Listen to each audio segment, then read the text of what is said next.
Hello, I'm Samuel Philbrook from the USIS class of 2015, and I'm so excited to be making this recording to show how gap notes can enable engaging presentations and teaching. To do this, I'm going to be giving a case report I prepared for an ophthalmology rotation, but I've gutted most of the technical details and replaced them with some basic pathology and histology more appropriate for a first-year medical student level of knowledge. Without further ado, let's get started. So the first thing for us to look at in this presentation is these four pictures. These all show some relatively common pathology of the retina. So see if you recognize any of these photos, but if you don't, that's okay. We'll talk about all of them before the presentation is done. There's one question I'd like you to think about before we start as well, and that is when light enters the eye, it passes through cell layers in which of the following orders before reaching the photoreceptors? Now, there's a lot of words here. If some of them don't look familiar, don't worry, we'll talk about all these things before the presentation is done. If you'd like to pause the video, read the options, and make a guess, feel free. Moving on, we're going to start on the case report, and we'll use that as a springboard to talk about some of the pathology you just saw above. So here's our case. We have a 41-year-old female who has had chronic vision loss in both eyes. Now, she first noticed her eyesight getting worse around 10 years ago. She has paracentral scotomas in both eyes, and scotoma is just a fancy word for a visual field defect. She has color discrimination problems in both eyes, and she was diagnosed with Stargardt's disease in 2007. She has a family history significant for cataracts in both eyes, but no medications, allergies, or social issues that we need to be worried about. Let's go ahead to the physical exam. The first thing you check in any ophthalmological physical exam is visual acuity. She's 20 out of 40 in both eyes, which is pretty good. It's better than my vision. Unfortunately, her color vision is poor. She's just 1 out of 10 in both eyes. Let's take a look at the patient's retina. Now, the thing that stands out in this picture, of course, is the macula. Something looks off about this, and we can do a couple studies to get a better idea of what's going on here. And there are two that we want to do. We can do fundoscopic autofluorescence, which will look at the autofluorescence of some naturally occurring pigments in the eye. We can also do intravenous fluorescein angiography. That basically consists of injecting a vegetable dye into patients' veins, watching that dye come through the arteries and veins, and seeing how the blood vessels light up in the eye. So let's take a look at that fundoscopic autofluorescence. We see two major defects in the fundoscopic autofluorescence. The first thing that we can see is a diffuse moth-eaten loss of autofluorescence. What does that mean? Well, it means all these spots that you see from out in the periphery right into the center of the retina. This is called a moth-eaten appearance. It's abnormal, and we see it diffusely. All right, there's also paracentral geographic loss of autofluorescence. What's the geographic loss? That refers to these big black spots, these big areas where we've lost autofluorescence. And this is in both eyes, both the moth-eaten appearance and the geographic loss of autofluorescence. Let's take a look at the intravenous fluorescein angiography next. And for this one, it might be a little more helpful to know what's normal before we take a look at the patients.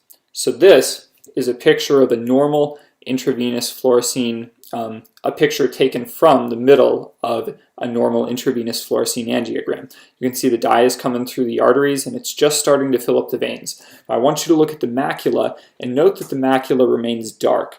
It's not heavily supplied by capillaries from the arcades, and the retinal pigment epithelium is what is causing the center of this to be dark, so we don't see any blood vessels in the choroid behind it. Now let's take a look at the patient's intravenous fluorescein angiogram.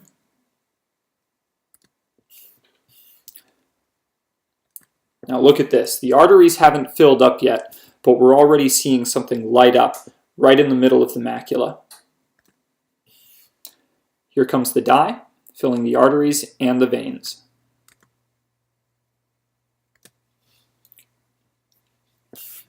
All right.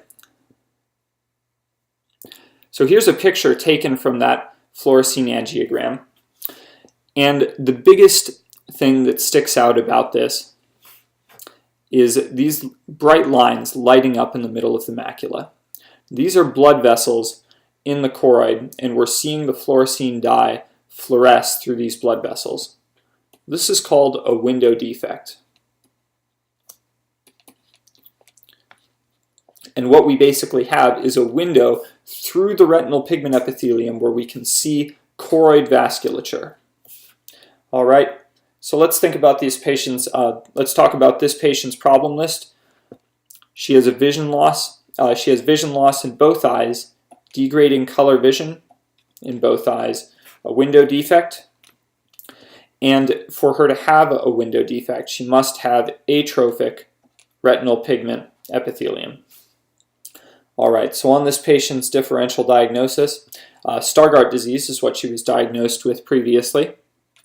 Things that support that include a bullseye lesion, pisiform flex, and the presence of a window defect. And we won't talk about what all these terms mean because they're probably not relevant for medical student board exams.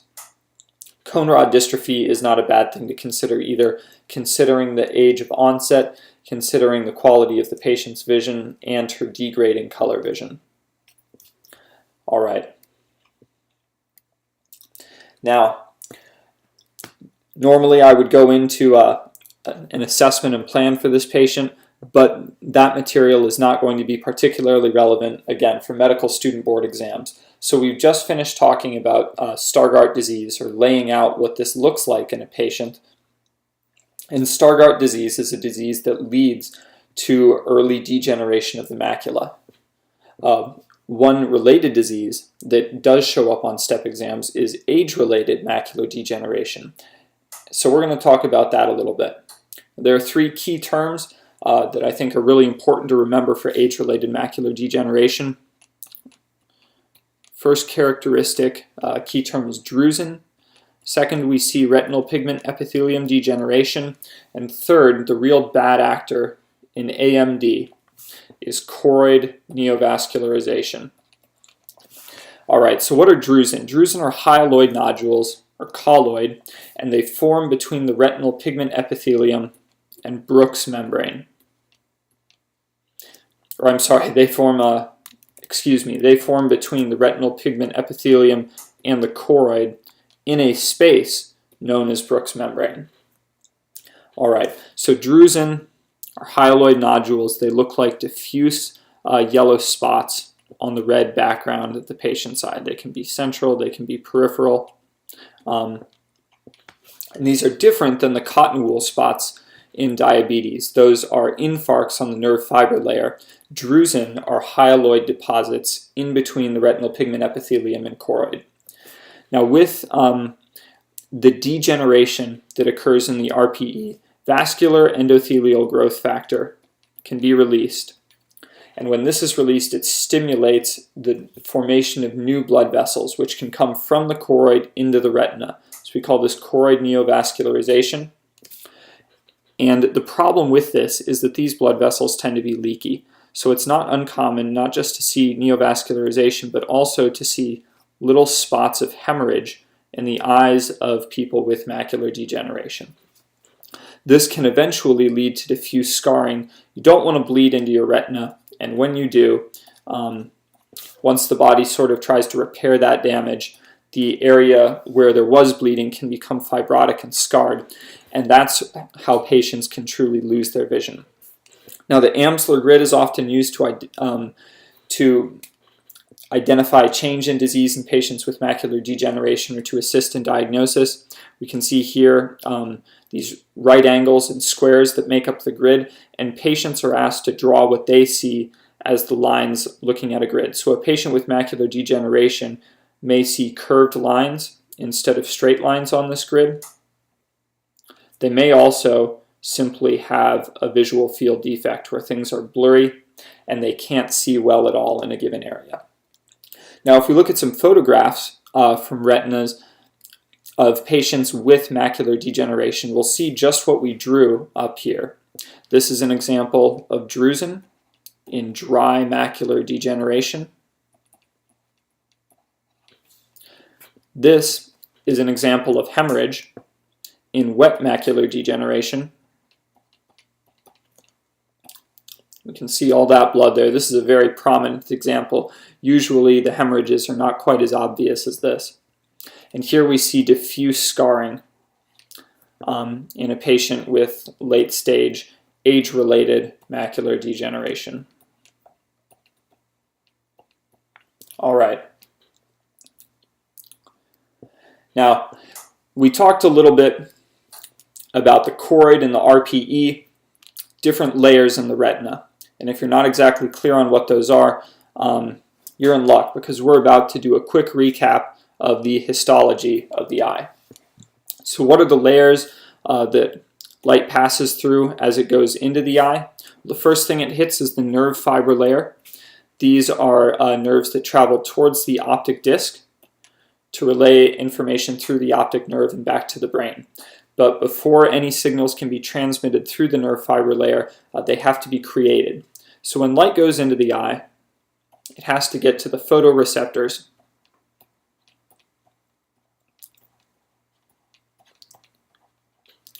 which communicate with the granular layer, the outer nuclear layer, and the outer plexiform layer. And signals are transmitted by photoreceptors through this layer to the bipolar cells in the inner nuclear layer. Axons from bipolar cells synapse on ganglion cells, which send signals to the optic disc. Horizontal cells also modify the bipolar cells here. Underneath the photoreceptors, we have the retinal pigment epithelium, the RPE. This structure, as the name would imply, is pigmented and covers the choroid. And that's why in a normal patient, you don't see choroid vasculature doing something like IVAF or intravenous IVFA, intravenous fluorescein angiography. Now, the RPE is separated from the choroid by a layer known as the lamina vitrea or Bruch's membrane.